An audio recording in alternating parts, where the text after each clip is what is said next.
नमस्कार, SPT news में आपका स्वागत है। पेश है 13 मार्च गुरुवार दोपहर 3:15 बजे राजस्थान की 15 बड़ी खबरें।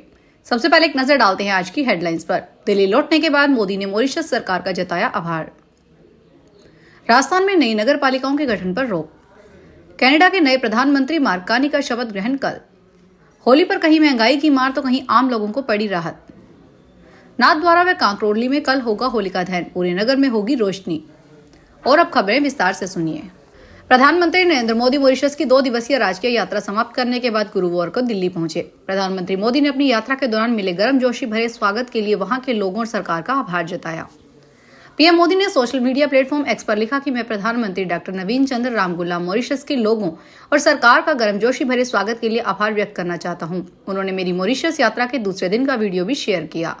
प्रधानमंत्री मोदी दूसरी बार मॉरिशस के नेशनल डे पर मुख्य अतिथि थे। वे पहली बार 2015 में मुख्य अतिथि के रूप में शामिल हुए थे। राजस्थान के अनुसूचित क्षेत्रों में गठित नवीन नगर पालिकाओं के गठन की अधिसूचना को रद्द करने की प्रक्रिया चल रही है। स्वायत्त शासन राज्य मंत्री झावर सिंह खर्रा ने जानकारी दी। उन्होंने कहा कि अनुसूचित क्षेत्रों की नगर पालिकाओं के गठन को उच्च न्यायालय में चुनौती दी गई है, जिसके बाद न्यायालय ने इसकी अधिसूचना को स्थगित कर दिया। स्वायत्त शासन राज्य मंत्री ने बताया कि अधिसूचना को रद्द करने के बाद इन नगर पालिकाओं को ग्राम पंचायतों में परिवर्तित किया जाएगा। कनाडा के नए प्रधानमंत्री मार्क कार्नी का शपथ ग्रहण 14 मार्च को होगा। वे कनाडा के 24वें प्रधानमंत्री के तौर पर शपथ लेंगे। यह शपथ ग्रहण भारतीय समय अनुसार रात 8:30 बजे राजधानी ओटावा के रिड्यू हॉल के बालर रूम में होगा। कार्नी के अलावा उनके मंत्रिमंडल सदस्य भी शुक्रवार को शपथ लेंगे। उन्होंने 9 फरवरी को लिबरल पार्टी के नेता का चुनाव जीता था। कार्नी को 85% वोट मिले। मार्क कार्नी कनाडा के वर्तमान प्रधानमंत्री जस्टिन ट्रूडो की जगह सत्ता संभालेंगे। ट्रूडो गवर्नर जनरल के पास जाकर शुक्रवार को आधिकारिक रूप में अपना इस्तीफा देंगे।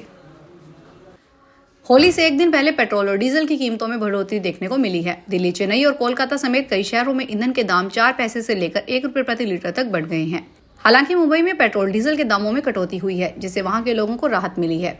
दिल्ली और चेन्नई में पेट्रोल की कीमतों और डीजल की कीमतों में 5 पैसे प्रति लीटर का इजाफा हुआ है। इसके बाद दिल्ली में पेट्रोल 94.70 रुपए प्रति लीटर और डीजल 87.67 रुपए प्रति लीटर हो गया है। वहीं चेन्नई में पेट्रोल की कीमत 100.80 रुपए और डीजल 92.39 लीटर प्रति लीटर हो गया है। नाथद्वारा में मेवाड़ की सबसे ऊंची होली का दहन होता है, जिसे बनाने के लिए दिन रात श्रमिक कांटे की गठरियां जमाते हैं। पुष्टि मार्ग की प्रधान पीठ श्री नाथ जी मंदिर नाथद्वारा में होली मंगरा पर इस बार होली का दहन शुक्रवार सुबह मंगला से पूर्व किया जाएगा। वहीं पुष्टि मार्ग की तृतीय पीठ श्री द्वारकाधीश मंदिर कांकरोली में भी शुक्रवार सूर्योदय से पूर्व धोली थड़ा पर होली का दहन किया जाएगा।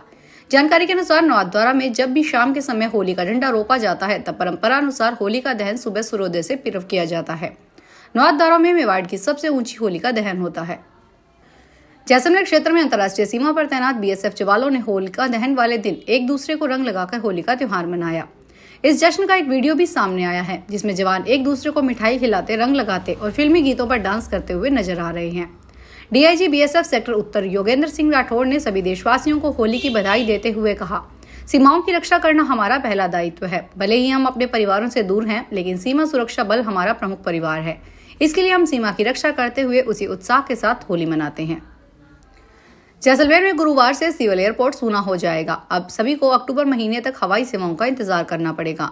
गौरतलब है कि इंडिगो विमानन कंपनी ने अक्टूबर 2024 में विंटर शेड्यूल के तहत दिल्ली, मुंबई और जयपुर के लिए अपनी हवाई सेवाएं शुरू की थी। अब कंपनी का विंटर शेड्यूल 12 मार्च को समाप्त होने के बाद गुरुवार को एयरपोर्ट सूना हो गया है। अब पर्यटन सीजन के आगाज और विंटर शेड्यूल के तहत अक्टूबर 2025 में दोबारा से हवाई सेवाओं का संचालन होगा। बुधवार को राहत के बाद गुरुवार को एक बार फिर सोने की कीमतों में तेजी जारी है। एमसीएक्स पर सोने का भाव 0.13% की बढ़त के साथ 86,802 रुपए पर है, जबकि चांदी की कीमत में गिरावट आई है। चांदी 0.18% गिरकर 99,300 रुपए प्रति किलो पर है। अंतर्राष्ट्रीय बाजार में सोने चांदी के वायदा भाव की शुरुआती सुस्ती के साथ हुई, लेकिन बाद में सोने के भाव में तेजी के साथ कारोबार करने लगे। धुलंडी के मौके पर अगर आप जयपुर मेट्रो में सफर का प्लान कर रहे हैं, तो यह खबर आपके लिए काफी जरूरी है, क्योंकि धुलंडी के दिन जयपुर मेट्रो आंशिक तौर पर बंद रहेगी। हर दिन सुबह 5:20 पर चलने वाली मेट्रो का 14 मार्च को दोपहर 2 बजे से संचालन होगा। धुलंडी के दिन जयपुर मेट्रो का संचालन सुबह 5:20 से दोपहर 2 बजे तक लगभग 9 घंटे बंद रहेगा। हालांकि इसके बाद दोपहर 2:10 से रात 10:21 तक मेट्रो का संचालन हर दिन की तरह यथावत जारी रहेगा। राजस्थान में खेती करते समय किसानों को कई तरह की समस्याओं का सामना करना पड़ता है, जिससे आवारा पशुओं और जंगली जानवरों से फसलों को बचाना एक बड़ी चुनौती है। किसान इन जानवरों से फसलों को बचाने के लिए कई उपाय करते हैं, लेकिन कई बार ये उपाय काफी नहीं होते। इसी समस्या को ध्यान में रखते हुए राजस्थान सरकार ने तारबंदी योजना शुरू की है। इस योजना के तहत सरकार किसानों को उनके खेतों के चारों ओर बाड़ लगाने के लिए वित्तीय सहायता प्रदान करती है ताकि वे अपनी फसलों की सुरक्षा कर सके। हाल ही में सरकार ने तारबंदी योजना के तहत ऑनलाइन पंजीकरण शुरू किया है। यह योजना राजस्थान के किसानों के लिए बड़ी राहत लेकर आई है, क्योंकि अब वे कम लागत में अपनी फसलों की सुरक्षा सुनिश्चित कर सकते हैं। चित्तौड़गढ़ जिले के निम्बाहेड़ा तहसील के घाटा क्षेत्र में बिना पट्टे के भी अफीम की खेती की जा रही है।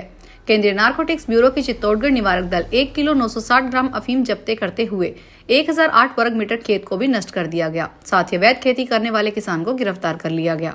चित्तौड़गढ़ जिले के निम्बाहेड़ा तहसील के भुवानिया खेड़ी गांव में एक किसान दिनेश धाकड़ अवैध रूप से अफीम की खेती कर रहा था। उनके पास विभाग की ओर से पट्टे भी नहीं जारी किए गए थे। सीबीएन के चित्तौड़गढ़ सेल को मुखबिर से इसकी सूचना मिलने पर कार्रवाई की गई। पहले हरियाणा और फिर दिल्ली विधानसभा चुनाव में मिली असफलता के बाद पंजाब कांग्रेस ने 2 साल बाद यानी 2027 में होने वाले विधानसभा चुनाव के लिए रणनीति बनानी शुरू कर दी है। मिशन 27 के लिए आज पार्टी के नए प्रभारी और छत्तीसगढ़ के पूर्व मुख्यमंत्री भूपेश बघेल की अगुवाई में पंजाब कांग्रेस के नेताओं की दिल्ली में बैठक शुरू होने वाली है।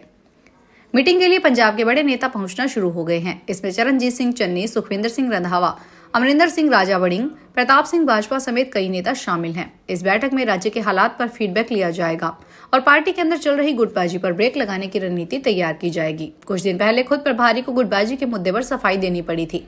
इसके अलावा पार्टी प्रधान बदलने जैसे मुद्दों पर भी चर्चा होगी। धौलपुर में ट्रैफिक पुलिस द्वारा लागू किए गए ऑटो नंबरिंग सिस्टम से एक महिला टीचर की मदद की है। पुलिस ने इस सिस्टम की मदद से उनका छूटा हुआ बैग ढूंढ निकाला। डागरपुर स्कूल की टीचर निर्मला पराशर बुधवार को स्कूल से ऑटो में घर जा रही थी। उनका बैग ऑटो में ही छूट गया। बैग में 2500 रुपए और जरूरी कागजात थे। घर पहुंचने पर जब उन्हें बैग के छूटने का पता चला तो उन्होंने तुरंत पुलिस को सूचना दी। ट्रैफिक इंचार्ज आशुतोष चारण ने बताया कि हेड कांस्टेबल सुरेंद्र कश्यप ने अभय कमांड से सीसीटीवी फुटेज की मदद से ऑटो की पहचान की। जयपुर में एशिया की सबसे बड़ी मुहाना मंडी के फेज 2 में व्यापारियों को ग्राहकों के लिए तरसना पड़ रहा है। सी ब्लॉक के फेज 2 के व्यापारियों ने इस मुद्दे को लेकर गंभीर चिंता जाहिर की है। महेंद्र यादव के अनुसार मंडी में ए ब्लॉक से एफ और आर ब्लॉक तक लाइसेंसधारी दुकानदारों को दुकानें आवंटित की गई है, लेकिन कई व्यापारी नियमों के विपरीत अन्य स्थानों पर माल बेच रहे हैं। मंडी में करीब 70% अवैध कारोबार हो रहा है। कई व्यापारी बिना लाइसेंस के कारोबार कर रहे हैं। चित्तौड़गढ़ होली के पर्व को देखते हुए इंडियन रेलवे ने यात्रियों की सुविधा बढ़ाने का फैसला लिया है। यात्रियों के लिए आगरा कैंट असार व आगरा कैंट स्पेशल ट्रेन का संचालन किया जाने वाला है। इस ट्रेन का दोनों तरफ से 8-8 ट्रिप होगा। यह हफ्ते में 3 बार चलेगी। उत्तर प्रदेश, राजस्थान और गुजरात को जोड़ने वाली इस ट्रेन से चित्तौड़गढ़ वासियों को भी फायदा मिलेगा। उत्तर पश्चिमी रेलवे के मुख्य जनसंपर्क अधिकारी कैप्टन शशि किरण ने बताया कि त्योहारियों के दिन यात्रियों की भीड़ ज्यादा देखी जाती है। यात्रियों का अतिरिक्त भार रेलवे पर पड़ता है। लंबी वेटिंग लिस्ट से यात्री परेशान रहते हैं। इसके लिए रेलवे ने कई स्पेशल ट्रेन का संचालन कर रहा है। फिलहाल इस बुलेटिन में इतना ही। फिर हाजिर होंगे बड़ी खबरों के साथ। अगर आप भी अपने आसपास की छोटी बड़ी और महत्वपूर्ण खबरों से अपडेट रहना चाहते हैं तो सब्सक्राइब कीजिए हमारे चैनल एसपीटी न्यूज को और प्रेस कीजिए बेल आइकन पर।